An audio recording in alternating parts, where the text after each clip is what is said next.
Coming up on Texas Parks and Wildlife. The phone calls always come in during trout season. Everybody's wanting to know when we're stocking, especially the canyon tail rays. Hey, there he goes! Erosion has eliminated much of the tern nesting habitat. Right now we have less than 100 pairs of terns on all of North Deer. We stop a lot of boats out here. We're out to do a job to ensure that they're safe and that the people around them will ultimately be safe too.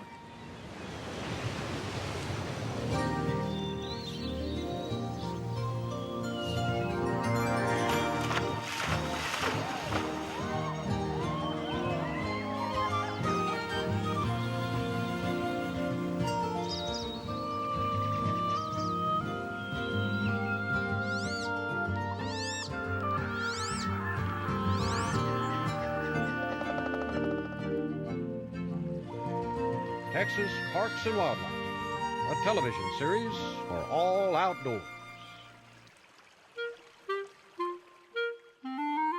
This series is funded in part by a grant from the Wildlife and Sport Fish Restoration Program. Through your purchase of hunting and fishing equipment and motorboat fuels, over $40 million in conservation efforts are funded in Texas each year. Additional funding provided by Ram Trucks. Guts, glory, Ram.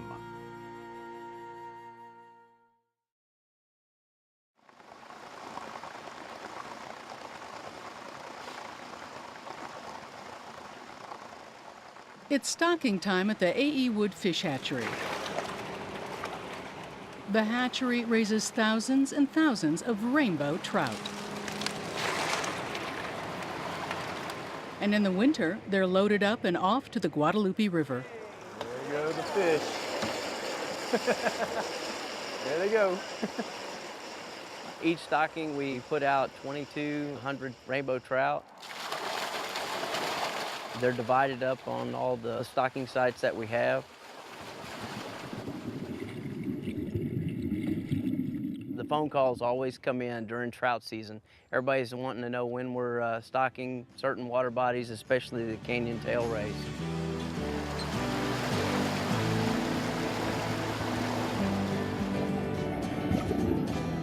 There you go, fly guy. Hey, there he goes!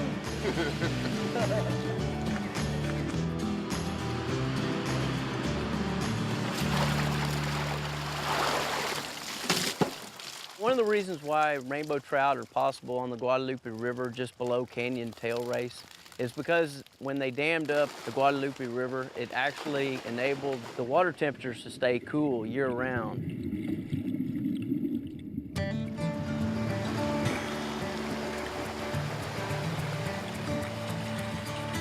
Anytime that we go to one of these stockings, the fishermen follow. You see the tiniest little movement. There he is. And I just love catching these fish. Ooh. They'll jump, they'll run, they'll do everything for you. It's a blast. I love getting in the water with them. I got 3 pair of waders in the car, and here I am in my jeans soaked. I'm just using power bait right now. Yep, we got her. Okay, we're ready to go fishing. Come on, take it. Thank you. Thank you. That's how you catch a fish.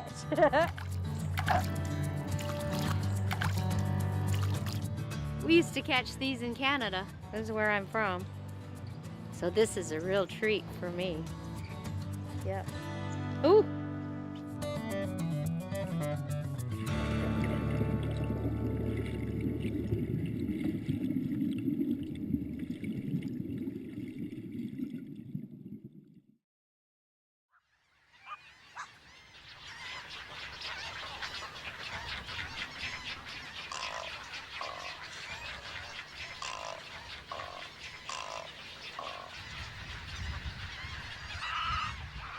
These are the birds of North Deer Island.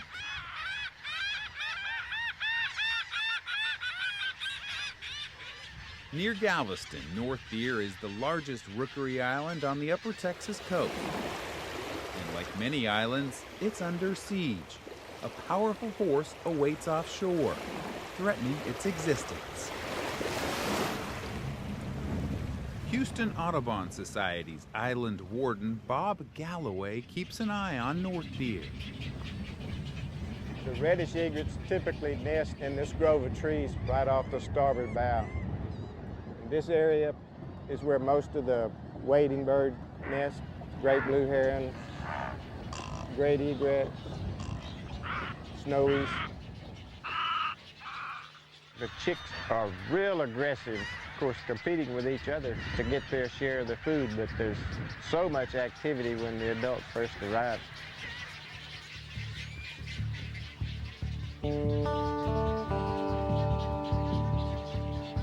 But these chicks could be in trouble. North deer suffers from erosion as wave action from barge traffic and high winds continually pound the shoreline. Erosion really accelerated over the last 4 or 5 years. Rough estimates, probably 3 to 5 acres a year. This natural island is nestled right next to the Gulf Intracoastal Waterway. And if left alone, in 30 years, the island and its prime rookery habitat would be reduced by almost 40%. The erosion has eliminated much of the tern nesting habitat. Right now we have less than 100 pairs of terns on all of North Deer, where at one time we had several thousand.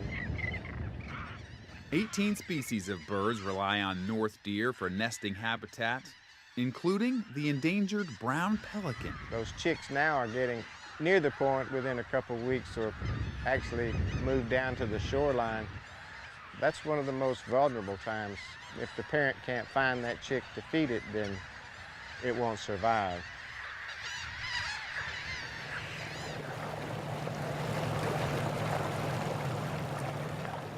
To help North Deer, Houston Audubon teamed up with Texas Parks and Wildlife and coastal ecologist Jamie Schubert.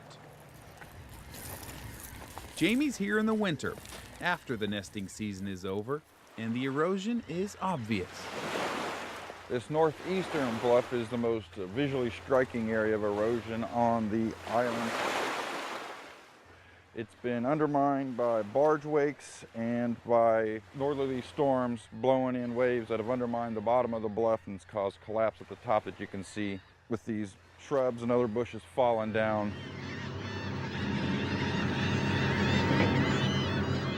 So to protect the shoreline, 24,000 tons of limestone rock make their way to North Deer. I don't think he's pushing it into the ground. His Eames is using it as a big paddle. The material is coming from the contractor's quarry in Missouri, and they are barging it down the Mississippi River and along the Gulf Intracoastal Waterway.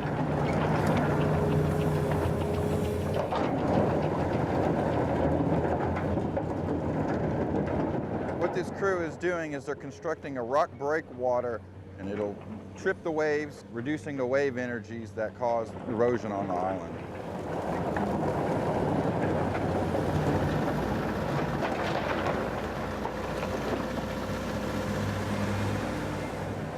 One huge shovelful after another. And eventually almost 2 miles of continuous rock surround the island. There's some oyster catchers up on the rock ahead. The island has actually grown as more ground nesting habitat was added for those terns. We beefed up this side of the island with the dredge material and armored that with limestone rock. And this rock will protect a new wetland. The barge wakes had kind of breached this shoreline in here, so this project should allow this berm to kind of reestablish with marsh vegetation and give us a nice little marsh pond back in here. It's the spring, and Parks and Wildlife is out to plant some marsh grasses. You can get the upper ones, Stephen, I'll get the lower ones. Okay. The common name is smooth cordgrass. It's just sprigs now, but within 2 years, this whole area will be completely covered. It'll just be a solid field of grass, so it spreads really quickly. What the grass does, it provides an edge effect. It provides a habitat for different fish species, crustaceans such as shrimp and crabs. The birds will come and they'll feed in this area. So basically, it's just the home for all the animals of the bay. This is another animal that relies on a healthy island marsh habitat. They're diamondback terrapins, and this is the Texas subspecies. Kelly Haskett from the University of Houston at Clear Lake is trying to determine the population of diamondback terrapins here in Galveston Bay. There hasn't been too many studies on the Texas subspecies of the diamondback terrapin, and so we're just trying to get some baseline information. Plastron width 5.95. We're going to inject the pit tag right under the plastron. If we capture an animal for a second time, we can tell if we've captured this animal before, where they were located, so we can track them in the future. We also do notching on their shell, which is another way to identify them in case they lose their microchip. Kelly's professor, Dr. George Gillen, a bit stronger this way, looks for a female that was tagged with a radio transmitter. Right around, there it is. Right, got it. This is a female, you can tell because of her larger body size than the males. She's also got a larger head. She seems to be doing well. This study is one of the few ever done on the Texas diamondback terrapin, and biologists worry numbers are down. It is very important that someone is doing research on what their populations are to determine if something needs to be done regulation-wise at a state or federal level to protect them. One thing's for sure, islands in Texas bays need to be protected, so terrapins will have a place to live. If they didn't have this area, then they wouldn't have anywhere to nest or breed or survive.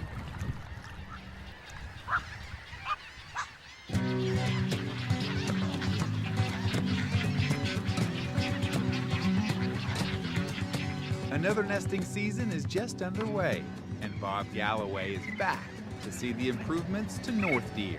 Yeah, you can see where the birds are scattered on the new material, the clay. This point was one of the locations we were losing habitat every year.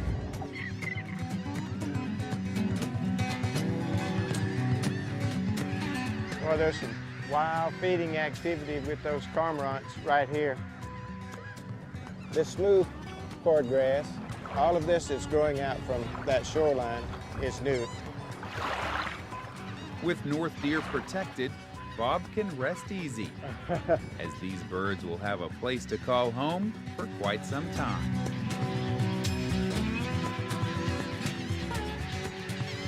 It's exciting just to see the increased numbers of birds we have this soon after the word.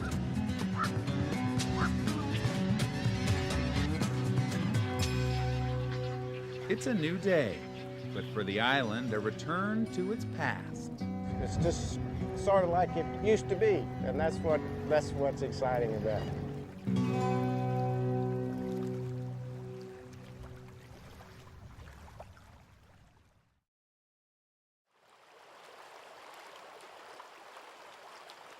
Central Texas is home to some of the state's most pristine waters. The lakes and rivers from Austin to San Antonio provide a summer oasis for area residents. These clear, lazy waters are an invitation to slow down, relax, take it easy. That is, until the weekend. That's when the skiers, sailors, swimmers, kayakers, canoeists, and tubers hit the water in droves. With more people come more problems. But fortunately, water users in the area have noticed an increased presence of the water wardens. Okay, y'all have any glass or styrofoam on board? All right, y'all have a safe trip. Thank you for your cooperation. It's a typical summer Saturday afternoon. Game wardens from the Texas Parks and Wildlife Department are patrolling the shallow waters of the Guadalupe River. So far, pretty good. We don't have that big of a crowd today. This is one of the state's most popular rivers. On weekends, literally thousands of folks flood Guadalupe in an effort to get away from it all. What would normally be a lazy, sedate outing turns into a traffic jam of rented rubber rafts. When it's busy, it's extremely busy. It gets more than extremely busy. Is this the one that... The river wardens are there to make sure everyone is safe and law-abiding. Those who aren't always seem to have an excuse. What's the problem, sir?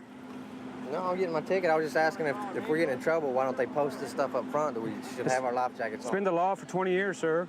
But much like the Guadalupe River during a drought, the excuses don't hold much water. Unless you crawl out from under the deck here, there's no way you could get around it. We've got a huge 4x8 sign posted.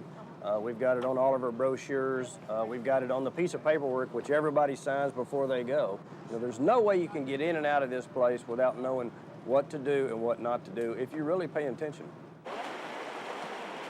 State law requires canoes and kayaks, even inflatable ones, to be equipped with a wearable personal flotation device for each person. To keep trash to a minimum, no glass or styrofoam is allowed on the river. Since just about all the land bordering the Guadalupe is private property, river users are required to stay in the river. I need to let you know that y'all own private property. And the problem is these landowners have had so many people come in their backyards and fights and trash thrown down everything that the landowners are pretty touchy about it. We're doing water safety checks. Off weekends, it's more family type people and we have less problems.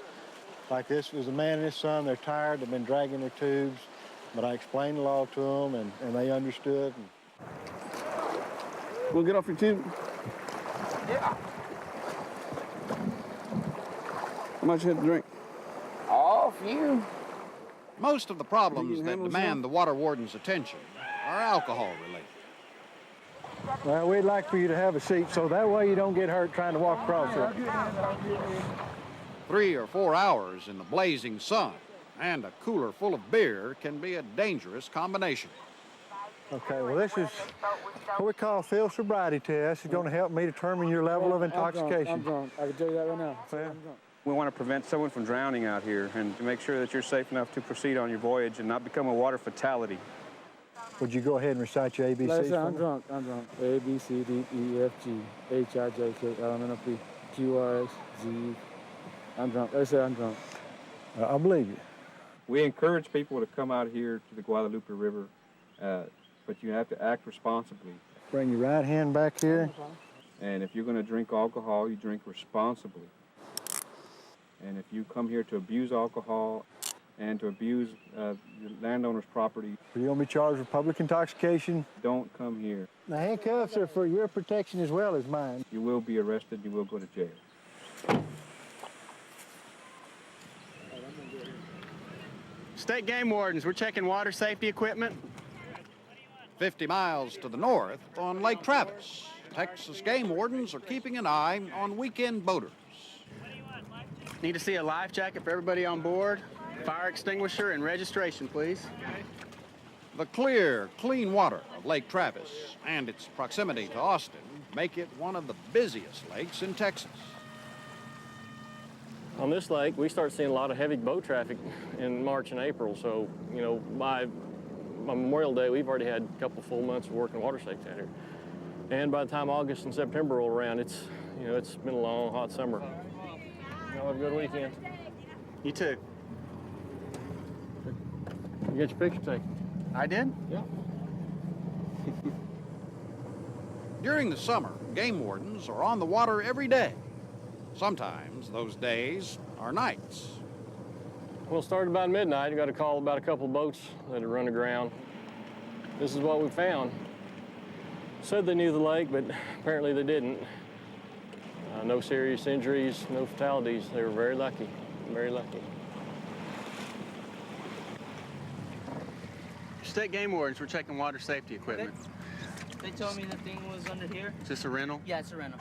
For where'd We stop a lot of boats out here, and it's not for the purpose of interrupting anybody's outing and harassing them in any way. We're out to do a job to ensure that they're safe and that people around them will ultimately be safe too. I'm 21. Okay. Appreciate it. Thanks, guys. Okay. Y'all be careful. All right. Take care, guys.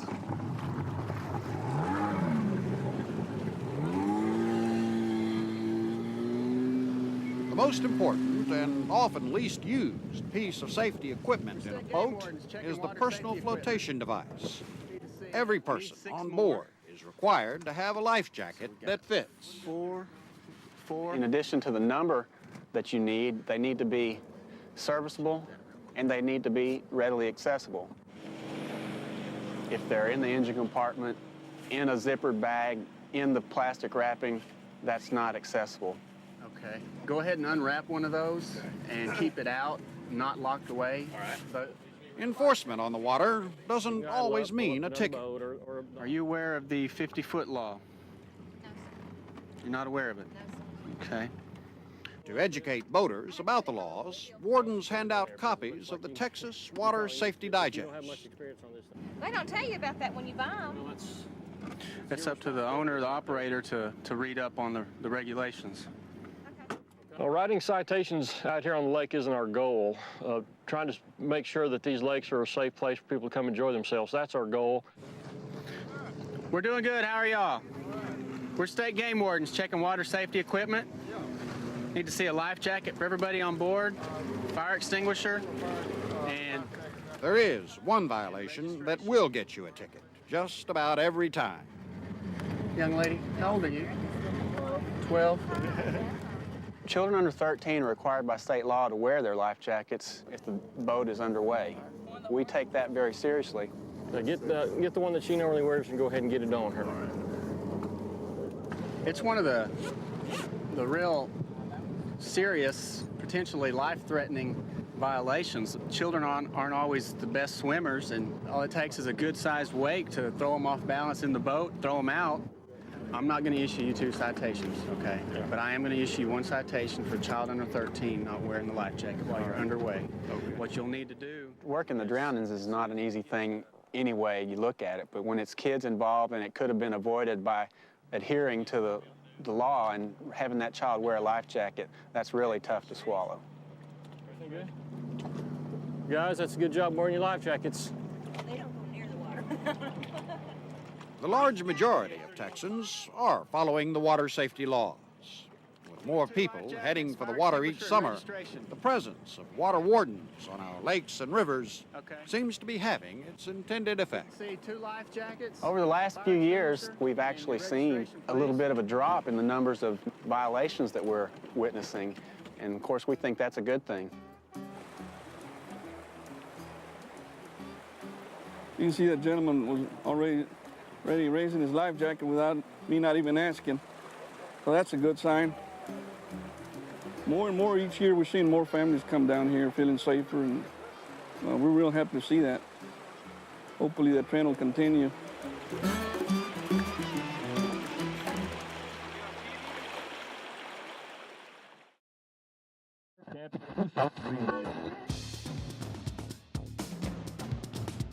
Enjoy fresh air and open space every day with the Passport to Texas radio series from Texas Parks and Wildlife. Through sounds and words, we'll transport you to places with green grass and blue sky, if only for a minute or 2. And sometimes that's all you need. Passport to Texas airs weekdays on radio stations statewide. Visit passporttotexas.org to find a station near you. And remember, life's better outside.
This series is funded in part by a grant from the Wildlife and Sport Fish Restoration Program.